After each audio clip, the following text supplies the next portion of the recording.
সিনেপ্লেক্সে আমাদের প্রডিউসাররা ঘুরে ফোন পর্যন্ত ধরা হয় না। সিনেপ্লেক্স, এই সিনেপ্লেক্সের নীতিমালাটা কি?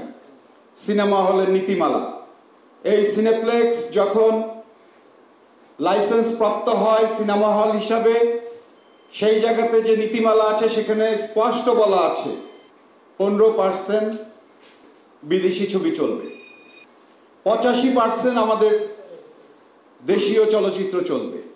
উল্টাটা হচ্ছে 85% বিদেশি ছবি চলে, 15% আমাদের দেশীয় ছবি তারা চালায় না। এরপরে আসেন সমস্ত প্রযোজকরা আমাদেরকে ফোন করে, সিনেপ্লেক্স, ব্লকবাস্টার, বিভিন্ন হলে এই সিনেপ্লেক্সের যারা যারা এই ছবি চালানোর দায়িত্বে আছেন, একই কমপ্লেইন, তারা কোনো প্রযোজকের ফোন ধরেন না, তারা কোনো প্রযোজকের কথা শুনেন না।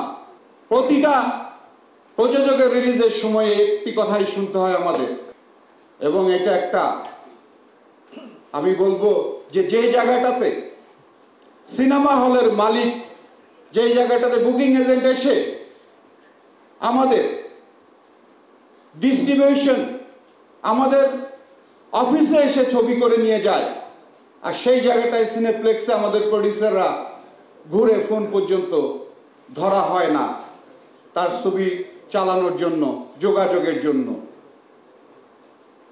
এই জায়গাটাও আর একটা অসঙ্গতি দেখেন, এই জায়গাটাও কতটা অপমানজনক। একজন প্রযোজক সিনেমা নির্মাণ করে সেই সিনেমা চালানোর জন্য যে ফোন করছে, সেই ফোন পর্যন্ত রিসিভ করা হয় না। আমাদের কাছে সবসময় এই কমপ্লেইন আসছে। এরপরে আসেন ধারাবাহিকভাবে, এরপরে যখন কোনো প্রযোজকের সাথে ব্যাটে বলে হলো তো শো দিল, প্রথম কথা হচ্ছে যে এই শো কখন চলছে, কখন দিচ্ছে, কয়টা শো দিয়েছে, তারও কোনো ডিক্লারেশন থাকে না।